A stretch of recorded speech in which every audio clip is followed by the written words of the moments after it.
여러분, 우리 주님을 사랑하시면 아멘 하십시다. 예수님은 어제나 오늘이나 영원토록 동일하십니다. 축복으로 가는 길목에서 이와 같은 제목으로 여러분과 함께 연을 나누고자 합니다. 이스라엘 백성들은 430년이란 기나긴 세월 동안 애굽에서 더부살이 종살이를 했습니다. 그 극심한 고통 속에 그들이 야훼 하나님께 주야로 부르짖음에 하나님이 응답하시고 모세를 보내셔서 그 강한 손과 편팔로 홍해수를 기적적으로 건너고 수르 광야로 들어왔습니다. 광야로 들어와서 사흘 동안 여행을 해도 물을 발견하지 못한지라 목이 타고 입술이 터지고 기갈에 견딜 수가 없었습니다. 그러다가 겨우 물을 발견했는데 백성들이 가서 물을 마셔보니 물이 써서 마실 수가 없습니다. 그러자 기진맥진한 백성들이 땅을 치고 통곡을 하고 울고 하나님과 모세를 원망하게 되었습니다. 그때 모세가 하나님께 기도하며 한 나무가지를 지시하시는지라 그 나무가지를 꺾어서 물에 던지니 물이 달아졌습니다. 백성들이 물을 다 마시고 기갈을 해갈할 수 있게 된 것입니다. 그때 하나님께서 그 백성들에게 계명과 율례를 주시면서 이 계명과 율례에 귀를 기울이고 그대로 실천하면 애굽에 내린 모든 질병의 하나도 너희에게 내리지 아니하리니 나는 너희 병을 치료하는 야훼라고 말씀하시고 곧 그들을 인도하사 엘림 오아시스로 이끌어준 것입니다. 그곳에는 12샘물이 아주 맑은 수정 같은 물을 뿜어내고 70의 우람한 종려나무가 자라서 그늘을 비추고 있었습니다. 그곳에 그들은 장막을 쳤습니다. 이것은 우리에게 굉장히 깊은 상징적인 의미를 허락하고 있는 것입니다. 여러분과 나도 죄악의 애굽 세상에서 나와서 이 광야 같은 세상을 지나 우리는 천성을 향해서 걸어가고 있습니다. 우리도 이 광야 같은 세상을 지나면서 수없는 영적인 갈증을 느끼며 몸부림칠 때가 있습니다. 그러나 우리가 다 원하는 것은 우리가 이 광야를 지나면서 우리의 가슴 속에 엘림 동산을 가지고 살고 싶어 하는 것입니다. 12샘물이 솟아오르고 70종려나무가 서 있으며 하나님께서 치료자로 당신 자신을 계시하신 엘림 동산을 마음속에 가지고 산다면 이 광야를 지날 때도 우리는 상쾌하게 승리로 살아갈 수 있을 것입니다. 그런데 이 광야 가운데서 엘림 동산을 마음속에 가지고 살아가는 데는 여기에 하나님이 제시한 조건이 있습니다. 그것은 쓴 물을 달게 해야 되고 하나님의 계명과 율법에 귀를 기울이고 그 계명과 율법대로 살아야 된다는 조건이 붙어있는 것입니다. 이와 같은 조건을 우리가 이루면 우리들의 가슴 속에 엘림 복지 동산을 가지고 이 광야를 지나 천국까지 갈 수가 있을 것입니다. 그러므로 오늘 이 낡은 해를 보내고 새해를 맞이하는 길목에서 새해가 진실로 축복이 되고 엘림 동산을 우리 가지고 그 엘림의 오아시스에서 장막을 치고 살 수 있는 사람들이 되기 위해서 오늘 몇 가지 사항을 여러분과 함께 주의 깊게 살펴보고자 하는 것입니다. 첫째로 여러분의 마음에 쓴물이 달아져야만 한다는 것입니다. 광야 같은 인생길을 살면서 원튼 원치 않든 우리들의 가슴 속에 쓴물이 생겨납니다. 사람과 사람의 관계 속에 사는 세상인데 어찌 미워하는 마음, 슬퍼하는 마음들이 생겨나지 않겠습니까? 그러나 이 쓴물을 달게 하고 살지 아니하면 새해에 하나님의 축복의 세계 속에 들어갈 수 없습니다. 어떻게 하면 이 쓴물을 달게 할까요? 심리학을 통해서는 되지 않습니다. 인간의 과학을 통해서도 되지 않고 철학을 통해서도 되지 않습니다. 어떠한 특정 종교를 통해서도 되지 않습니다. 마음의 쓴물은 오직 갈보리산 십자가의 그 나무를 받아들일 때 비로소 쓴물이 달아집니다. 모세가 하나님이 지시하는 나무가지를 꺾어서 물에 던짐에 물이 달아진 것처럼 여러분과 나의 가슴 속에 갈보리 십자가 나무를 던져 넣을 때 비로소 쓴물이 달아지는 것입니다. 우리는 이 세상에 살면서 미움의 쓴물이 우리 마음속에 생겨나게 됩니다. 여러분, 인생을 살면서 한 번도 미워하지 않았다고 하는 사람이 있으면 그 사람은 거짓말하는 사람인 것입니다. 사람과 사람이 서로 사는데 인격이 다르고 생각이 다른데 성품이 서로 엇갈려서 미워할 때가 종종 생겨나는 것입니다. 이 미움을 우리는 언제나 해소하고 달게 만들어야 되는 것입니다.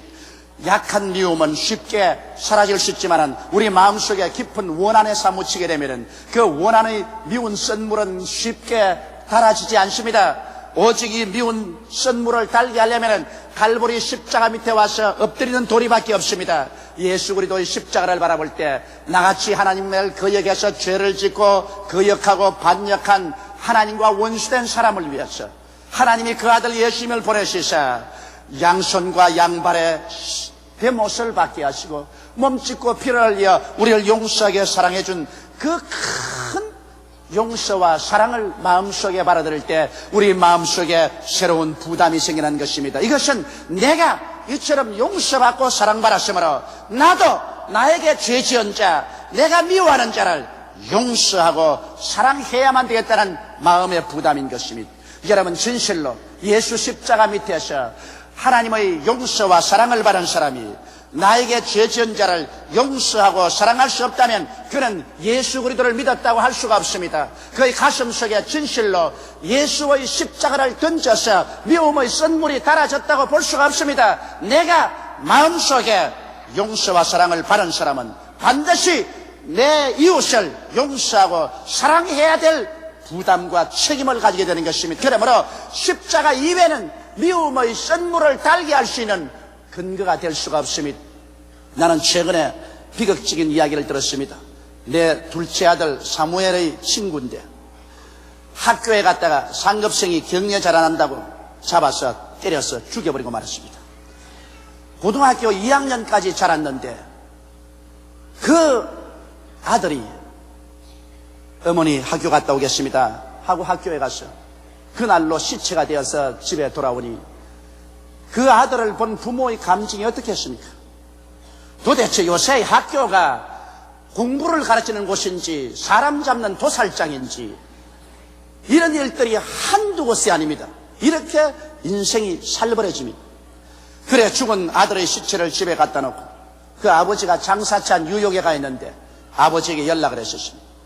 그 아버지가 연락을 받고 급히 모든 일을 다 취소하고 칼 비행기를 탔는데 15시간 동안 태평양을 건너서 한국에 오는 동안 그 아버지의 마음이 말로 다 할 수가 없었다는 것입니다. 제일 처음 비행기를 탈 때는 내가 한국에 가면 당장 총으로 이 교장과 교감을 쏘아 죽여버리고 이 내 아들을 죽인 가족들에게 내가 복수하겠다.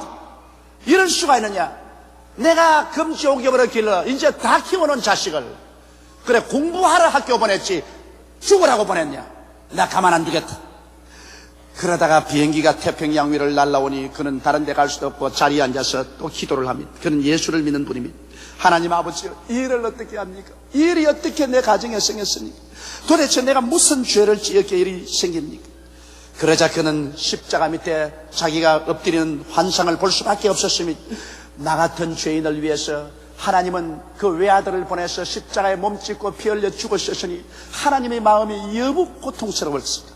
내가 내 자식을 잃고 나니까 내 마음에 이렇게 고통스러운데 하나님은 나 같은 죄인 위해서 십자가에 그 아들을 못 박았으니 그 하나님의 고통이 어떻겠는가, 그 하나님의 용서와 그 하나님의 사랑이 어떻겠는가. 그래서 하나님, 나도 이 십자가를 의지하고 내 원수를 용서하게 해 주시옵소서. 그러다가는 또 일어나서는 용서 좋아하네. 너무 내가 가면 내가 원수 안 갚는가 보라. 어떤 자식인데 내 자식을 죽이고 내가 그래 용서를 해 어림도 없어. 그러다가 또 앉아가는 기도하라. 주여, 내 마음을 살펴주시옵소서. 내 마음도 내가 알 수 없습니다. 15시간 동안 비행기를 타고 오면서 몇 번을 죽이고 몇 번을 살리고, 그래서 그가 김포공항에 날았을 때는 마음속에 십자가를 던졌습니다. 교장 선생과 교감은 이제 아버지가 돌아오면 멱살이 잡히고 얻어 맞고 큰 비극이 연출될 걸 알고 있었는데 아버지가 집에 들어오자마자 벌벌 떨고 있는 교장 교감을 손잡고서 두려워하지 마라. 내 아들이 죽은 것은 하나님이 불러갈 때가 와서 죽었지 않겠느냐. 병들어 죽을 수도 있고 자동차 사고로 죽을 수도 있고 또 이와 같이 불행하게 매를 맞아 죽을 수도 있다. 사람의 생명이 어떻게 사람 마음대로 왔다 갔다 할 수 있겠는가. 하나님이 다 하셨다. 내가 제일 처음 감정으로는 와서 학교도 다 때려 부숴버리고 교장 교감도 가만두지 않고 때려 죽인 그 상대방 가족도 가만두지 않으려고 했지만은 비행기를 타고 오는 동안에 내가 하나님 앞에 기도하다가 예수 십자가의 그 고통을 기억하게 돼요. 나 같은 죄인 위해서 그 아들을 보내서 십자가에 몸짓고 피 흘린 하나님의 마음이 어떻게 하겠는가. 그럼에도 불구하고 하나님은 용서하고 사랑해 주었. 그것이 내 마음에 불이 쳐서 내 마음의 변화를 받았습니다. 내가 다 용서해 줍니다. 그 길로 그는 종이를 내어서 감옥에 갇혀있는 자기 아들을 죽인 그 학생을 무죄 백방시켜달라고 탄원서를 써내고 자기 재산 3천여만 원을 학교 장학금으로 내놓고 문제를 사랑 속에 해결하고 마는 것입니다. 여러분, 이 말이 쉽지. 정말 내 자식, 다 키운 자식이 학교에 갔다가 얻어맞아 죽었으면 그 쓰디쓴 원한의 미움을 어떻게 달게 만들겠습니까? 그러나 예수 그리스도의 십자가를 던질 때 기적이 일어났던 것입니다. 그러므로 오늘 이 시간에도 우리의 가슴 속에 미움의 썬물이 있으면 십자가를 던져 달게 하고 새해를 맞이하게 되시기를 주의 이름으로 축원합니다. 우리의 가슴 속에 공포의 썬물도 생겨납니다. 오늘날 세계는 공포의 정글입니다. 정치, 경제, 외교, 군사 등 그 어느 곳을 보아도 불신과 공포가 꽉 차 있습니다. 세계는 전쟁 준비로 쓰는 그 무수한 돈을 만일 가난하고 불쌍한 후진국들을 도와주었다면 가난하고 헐벗고 굶주린 사람 한 사람도 없었을 것입니다. 하나님께서 이 세상에 자원을 주시지 않아서 후진국이 생기고 굶주림이 생기는 것은 아닙니다.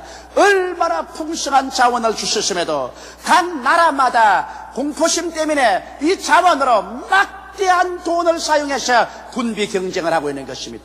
우리 대한민국도 남북에 대치해서 군비 경쟁을 하지 않고 GNP의 6%를 우리 산업 발전에 사용했다면 우리나라가 얼마나 급속히 선진화했을지 모릅니다. 그러므로 이 세계는 불신이 꽉 들어차고 그로 말미암아 공포 속에 해가 뜨고 해가 지는 것입니다. 개인의 생활에도 내일에 대한 보장은 없습니다. 오직 하나님만이 우리의 피난처요 확실한 평안의 처소인 것입니다. 그러나 하나님께서 나를 붙들어 주실 것이라는 그러한 신념을 어떻게 가질 수가 있습니까? 마음이 공포에 몸부림치는 사람 속에 그리스도의 십자가를 던져 넣으십시오. 하나님께서는 십자가를 통해서 우리를 사랑했다는 확실한 증거를 보여주신 것입니다. 하나님이 세상을 이처럼 사랑하사 독생자를 주셔서 우리를 위해서 그 아들을 몸짓고 피를 흘려 대신 죽게 한 것입니다. 그 아들을 아끼지 않고 우리에게 주시니까 그 아들과 함께 무엇을 선물로 주지 아니하시겠습니까? 그러므로 예수 그리스도의 사랑이란 말과 글로만 사랑한 것이 아닙니다. 그는 목숨을 바쳐서 몸을 찢고 피를 흘려서 사랑해준 증명된 사랑입니다. 십자가를 내 마음속에 받아들일 때 하나님의 사랑이 내 마음속에 부음받고 그 사랑으로 말미암아 하나님을 믿지 않을래야 않을 수가 없습니다. 믿음이란 사랑으로 말미암아 생기는 것입니다. 십자가를 내 마음속에 받아들여서 하나님의 사랑이 내 뼛속까지 사무치면 내 하나님을 사랑할 수 있는 마음과 하나님을 믿을 수 있는 마음이 생겨납니다. 눈에는 아무 증거 안 보이고 귀에는 아무 소리 안 들리고 손은 잡히는 건 없어도 나는 하나님의 사랑받고 있는 사람이다. 그러므로 천지와 만물을 지으시고 인간의 생사와 화복을 주장하시는 하나님을 나는 믿는다. 하나님은 좋은 하나님이기 때문에 이 하나님을 믿고 나는 운명을 내어 던진다. 이러한 신념이 마음속에 생겨나게 되는 것입니다. 마음에 믿음이 생기면 믿음은 공포를 내어 쫓아버리고 마는 것입니다. 그렇기 때문에 공포에 쓴 물을 달게 만들기 위해서는 예수 십자가를 받아들여서 그 사랑의 세례를 받는 것밖에 도리가 없습니다. 하나님의 사랑이 내 마음속에 거대한 믿음을 산출시켜주는 것입니다. 수많은 사람은 좌절의 쓴 물을 마시고 삽니다. 실패는 일이 성사되지 않은 것이고 좌절은 실패에 대한 마음의 반응입니다. 마음이 좌절로서 반응하면 그 다음 우울감이 생겨나고 살 희망을 잃어버리고 맙니다. 사람들은 정치적으로 실패했을 때 깊은 좌절을 맛봅니다. 사업에 실패했을 때도 끝없는 좌절을 맛볼 때가 있고 가정을 실패했을 때도 마음에 큰 충격과 좌절을 느낍니다. 사람들이 실패해서 좌절하면 우울증이 다가오고 그 결과로 자기 목숨을 스스로 끊는 사람들도 있는 것입니다. 마음의 좌절을 어떻게 치료할 수 있겠습니까? 이 좌절된 마음의 선물도 그리스도의 십자가를 던져야 달아지는 것입니다. 이 세계 인류 역사 가운데 십자가보다 깊은 좌절이 없습니다. 하나님의 아들이 오셔서 이 세상 사람들 죄 용서하고 병 고쳐주고 귀신 쫓아내주고 먹여주고 위로해주고 살려주었는데, 이 예수를 로마 사람과 유대인들이 잡아서 십자가에 못 박아버리고 마는 것입니다. 예수를 따라서 12제자는 모든 부모, 친척, 가상을 다 버리고 따라왔었습니다. 예수를 통해서 이스라엘 나라가 복구될 줄 알았습니다. 그런데 예수님이 십자가에서 처절하게 죽는 것을 보았을 때 그들의 좌절은 끝이 없었습니다. 예수님조차도 그 고통 속에 얼마나 좌절이 들은지, 하나님이여 하나님이여 어찌하여 나를 버리시나이까 통곡하고 부르짖은 것입니다. 제자들은 예수님을 버리고 다 뿔뿔이 도망치고 말았고, 수혜자인 베드로조차 예수를 모른다고 3번이나 부인을 하게 된 것입니다. 얼마나 깊은 좌절이요 절망인 것입니까? 그러나 사흘 만에 하나님께서 이 예수를 죽은 자 가운데서 부활시킴으로 말미암아 흑암은 강명으로, 절망은 소망으로, 죽음은 생명으로 빛나고 좌절은 승리의 개선가로 변화되고 마는 것입니다. 그래서 오늘날도 인생의 가장 깊은 좌절 속에 있는 사람들 속에 십자가를 던지면 십자가는 좌절과 승리의 상징인 것입니다. 십자가를 통해서 깊은 좌절에 있는 우리의 영혼 속에 하나님의 부활의 생명을 부어주는 계기가 되는 것입니다. 이러기 때문에 하나님을 사랑하는 자, 곧 그 뜻대로 부르심을 입은 자들에게는 모든 것이 합력하여 선을 이룬다고 성경은 말하고 있는 것입니다. 좌절된 사람의 가슴 속에 십자가를 던져 넣으십시오. 그 좌절의 쓴물은 달아지고 마는 것입니다. 사람들은 또한 죄책의 쓴물을 마시고 삽니다. 이 세상에 살면서 오늘날 같이 죄책이 없는 시대는 본 적이 없습니다. 사람들은 죄를 짓고도 마음속에 뻔뻔하게 짝이 없습니다. 이기주의적이고 자기 만족만 있으면 죄라고 생각합니다. 그래서 도적놈들도 4인조 5인조를 짜다니면서 목숨만 살려달라고 비는 사람을 칼로서 난도질 쳐놓고 난 다음에 물건을 빼앗아갑니다. 나는 요사이 신문지상에 도적들이 들어가서 생명을 벌레같이 죽이고 물건을 빼앗은 걸 볼 때 분노에 떨립니다. 이런 사람들은 살려줄 필요가 없습니다. 왜냐하면 자기 남의 생명을 벌레같이 생각하는 사람은 자기 생명도 벌레같이 취급해야 되는 것입니다. 아무리 그리스도의 사랑이라고 하지만은 성경에도 살인한 자는 성경에 사형에 처했습니다. 아나니아와 삽비라도 하나님께서 하나님께 불복했을 때 그 자리에 사형시켜버렸었습니다. 나는 오늘날 강도들이 집에 들어가서 물건을 훔치는 그것은 회개하면 용서해 줄 때고 하지만은 남의 생명을 벌레같이 생각하고 칼로서 난도를 쳐 죽이는 이런 사람들은 공개 처형한다고 생각합니다. 그 사람들은 이미 우리 민족이라고 할 수 없습니다. 우리 동포라고 할 수 없습니다. 사람이라고 할 수 없습니다. 이러한 사람은 공개 처형해서 이러한 일이 다시 없도록 해야 된다고 나는 주장하고 있는 것입니다. 여러분, 오늘날 죄책의 쓴물을 마시는 사람은 하나님의 성령이 비춰야 됩니다. 하나님의 성령께서 우리의 양심을 비추시면 우리는 참담한 죄책을 느끼게 됩니다. 그때 이 죄책의 쓴물을 달게 할 방법은 갈보리 십자가밖에 없습니다. 마음의 죄책으로 몸부림칠 때 이것은 선한 행위나 아무리 윤리와 도덕적인 행위를 해도 씻을 수가 없습니다. 이 죄책의 쓴물은 십자가에 못 박인 예수 그리스도의 보혈을 의지할 때 쓴물은 달아지고 마는 것입니다. 죄책에서 용서받고 의로움을 얻어서 하나님 앞에 영광스럽게 설 수 있는 그러한 축복을 받게 되는 것입니다. 우리는 이 쓴물을 달게 하지 않고는 하나님 앞에 올바르게 설 수가 없습니다. 왜냐하면 이와 같은 달게 하는 과정을 통해서 긍정적인 마음의 상태가 되고 사랑과 신념과 기대와 담대함으로 마음이 변화를 받기 때문인 것입니다. 둘째로 쓴물을 달게 해서 영혼의 기가를 우리가 채우면 이제 하나님의 계명에 귀를 기울이고 그 율례를 지켜야만 하는 것입니다. 구원은 선물로 받지만 축복은 계명을 지켜야만 받을 수 있는 것입니다. 성경에는 내 앞에 다른 신을 두지 말라고 말한 것입니다. 여러분, 우리가 다른 신을 두지 않아도 인본주의적으로 살면 그것도 인본주의적인 신인 것입니다. 오늘날 세계에서 가장 흉악한 다른 신은 인본주의인 것입니다. 사람을 의지하고 사람을 하나님 대신에 갖다 앉혀놓은 것입니다. 이 인본주의 신을 내어 쫓고 우리는 전적으로 야훼 하나님만 섬겨야 되는 것입니다. 우상에 절하지 말라고 했는데 나무나 돌이나 쇠로서 만든 우상에 절하지는 않지만은 하나님보다 더 사랑하는 것은 우상입니다.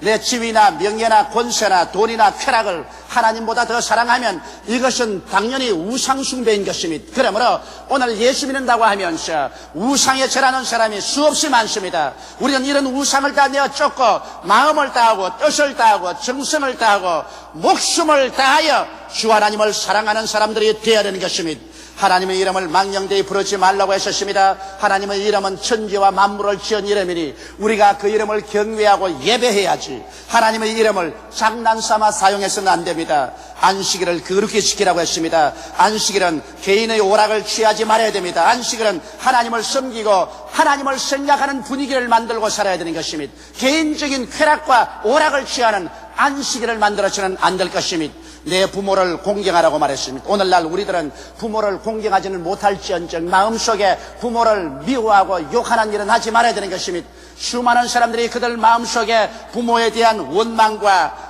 부모에 대한 대적감을 마음속에 가지고 있습니다. 오늘 이것을 우리는 회개하고 그리고 우리 있는 힘을 다해서 부모에게 행복을 갖다 줄 수 있도록 공경하고 공양하는 일을 해야만 하는 것입니다. 성경에는 살인하지 말라고 하셨습니다.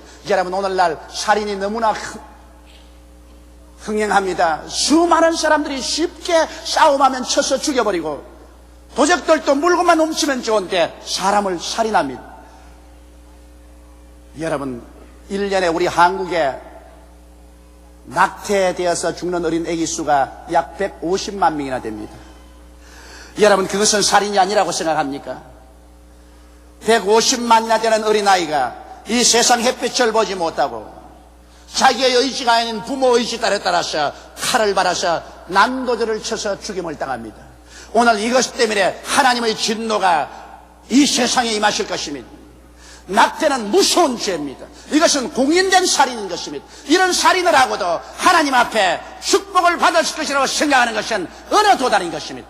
이 낙태가 흥망한 나라마다 하나님의 불심판을 면하지 못할 것입니다. 우리 한국에도 1년에 150만의 생명이 낙태로서 죽어서 저 쓰레기통으로 들어가 버리고 맙니다.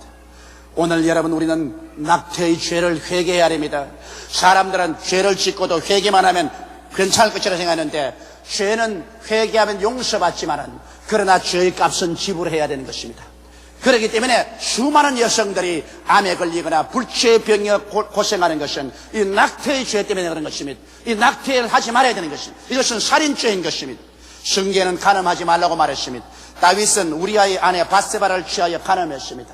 다른 주인이 있는 여자를 취해서 내 것으로 삼으면 이것은 간음이 되는 것입니다. 우리아 주인이 방금 일선에 나가서 전쟁에 가 있는데 그 아내의 아름다움에 도취된 다윗이 그 아내를 취해서 간음을 했습니다. 그러고 난 다음 그 아내가 잉태됨에 그것을 감추기 위해서 우리아를 불러서 집에 데리고 왔으나 그 아내하고 동침하지 않습니다. 내 동료들이 일선에서 고생하고 있는데 나 혼자 어찌 아내하고 동침하리요. 그래서 할 수 없이 다윗은 우리아를 최전방에 보내서 적군의 화살에 맞아 죽게 하셨습니다. 그러고 난 다음에 사람은 전쟁에 나가서 죽이기도 하고 죽기도 한다고 그렇게 변명을 했습니다. 그러나 하나님은 그때로부터 다윗의 집안을 심판했었습니다. 다윗의 집안에 우환이 끊어지지 아니하고 칼이 떠나지 않았었습니다. 그 아들 압살롬이 아버지를 죽이려고 모반을 일으켜서 다윗이 머리가 백발이 성성할 때 그는 구사일생으로 아들과 싸워서 아들을 죽이고 환도할 수밖에 없는 그러한 비극적인 시험까지 하게 된 것입니다. 그러므로 성경은 간음하지 말라고 말하고 있는 것입니다. 도적질하지 말라고 합니다. 우리들은 쉽게 하나님의 11조도 도적질하고 또 내 분수에 맞지 않은 것, 내 노력하지 않은 것을 손에 넣으려는 감정이십니다. 이것은 타락한 마음의 감정입니다. 선악과를 도둑질한 아담과 하와의 습성이 오늘날도 남아있어서 우리 노력하지 않은 것을 우리는 손에 넣으려고 하는 감정이십니다. 도둑질한 것은 회개하고 도둑질하지 말아야 됩니다. 내 이웃을 거짓 증거하지 말라고 했었습니다. 우리는 세상에 살면서 이웃의 흉을 보고 이웃을 거짓으로 증거해서 상처를 입힌 적이 한두 번이 아닙니다. 이웃을 거짓 증거하는 이 죄는 모든 사람이 짓고 있는 죄입니다. 이 죄를 우리는 회개해야만 되는 것입니다. 내 이웃을 탐하지 말라고 말했었습니다. 이웃이 잘 먹고 잘 입고 잘 사는 것 보고 우리가 탐을 내어서 시기하고 분노하고 질투해서 그들에게 상처를 입히려고 해서는 안 됩니다. 물론 비정상적으로 하는 것은 비난받아야 할 만하겠지만 정상적으로 노력하고 애써서 나보다 잘 되는 것 내가 시기하고 질투해서는 안 되는 것입니다. 내 분수대로 내 노력대로 하나님께 감사히 살고 또 하나님께서 더 축복해 주기를 기대하는 것이 우리들의 신앙생활이 되어야 될 것인 것입니다. 우리가 진실로 하나님의 은총을 받고 살려면 이와 같은 계명을 항상 읽고 이 계명에 귀를 기울이고 이 계명대로 살려고 노력할 때 하나님께서 우리에게 은총과 축복을 주시는 것입니다. 셋째로 이와 같이 선물이 달아지고 우리가 계명을 듣고 보고 그대로 실천하면서 살게 되면 하나님의 축복의 엘림 세계로 들어오게 되는 것입니다. 계명을 지키는 사람들에게 하나님 뭐라고 말합니까? 나는 병을 고치는 야훼니 애굽 사람에게 내린 질병을 하나도 너희에게 내리지 아니하라고 말한 것입니다. 한평생을 살면서 병 앓지 않고 산다면 그 얼마나 큰 축복이겠습니까? 오늘 시킨 이대로 하면은 하나님께서 애굽에 내린 세상에 내린 질병을 하나도 너희에게 내리지 않을 것이라고 약속하신 것입니다. 그러고 난 다음에 엘림 동산으로 이끌어 주신 것입니다. 엘림에 가니 물샘 12이 수정 같은 맑은 물을 뿜어내고 있는 것입니다. 12이라는 수는 하나님이 택하신 가장 기뻐하는 수인 것입니다. 12지파로서 하나님께서 선민 이스라엘을 만들었으며 12제자를 통해서 지상에 천국을 주님께서 세우신 것입니다. 그러므로 12수는 하나님이 택한 것입니다. 12샘물이라는 것은 이것은 샘물은 영적인 은혜를 말합니다. 하나님이 가장 기뻐하시고 하나님이 택하신 것은 영혼이 잘 되는 것입니다. 예수를 믿고 영생을 얻고 성령이 충만해서 영혼이 잘 되는 것은 12지파와 12제자처럼 하나님이 택하시고 하나님이 가장 기뻐하시는 것입니다. 그러므로 여러분 우리가 선물을 달게 하고 계명을 지키면 하나님께서 우리의 영혼이 잘 되도록 여러분의 영혼 속에 12샘물을 넣어주시는 것입니다. 샘물이 솟아나면 그 주위에 모든 만물이 살아납니다. 오곡백과가 물어있고 우람한 종려주 70주가 서게 되는 것입니다. 여러분 종려는 승리를 말하는 것입니다. 예수님께서 예루살렘에 입성할 때 사람들이 종려가지를 꺾어서 할렐루야 호산나 찬양을 드렸습니다. 승리를 말합니다. 12샘물이 솟아오는 것에는 축복과 승리가 생겨납니다. 70수란 것은 12수보다는 못하지만 역시 하나님의 택한 수입니다. 이스라엘의 12지파 중에 70인의 장로가 이스라엘을 다스렸습니다. 예수님의 12제자 다음에는 70인의 제자들이 둘씩 나가서 복음을 전개했습니다. 12보다는 못하나 그래도 하나님이 기뻐하시는 택하심을 받은 것입니다. 이러므로 우리 12샘물은 영혼이 잘 되는 것이니 하나님의 가장 축복이요 그 다음에는 70은 하나님이 그 다음으로 택해서 기뻐하는 것이라서 범사의 잘됨을 말하는 것입니다. 여러분 샘물이 솟아오르는 곳에 만물이 소승하고 살아나지 않습니까? 승리가 생겨나지 않습니까? 그러므로 여러분과 나의 가슴 속에 승리를 상징하는 70주의 종려나무가 심어지게 되는 것입니다. 우리는 그것을 통해서 범사에 잘되고 성공적인 인생을 살게 되며 치료함을 받아 강건함을 얻는 엘림 동산의 축복을 얻게 되는 것입니다. 오늘날 우리의 가슴 속에 이 엘림을 가지고 여기에 장막을 치고 광야를 지나가야만 하는 것입니다.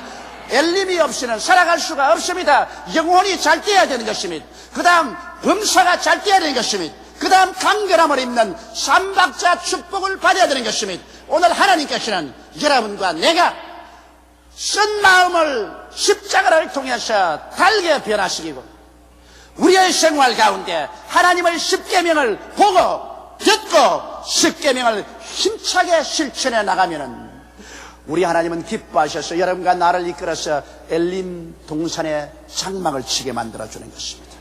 여러분과 내가 엘림의 장막을 치면은 우리의 속에서 영혼을 잘되게 하는 12샘물이 솟아오릅니다. 하나님이 가장 기뻐하신 택하신 영적인 축복이 넘쳐 흐르는 것입니다.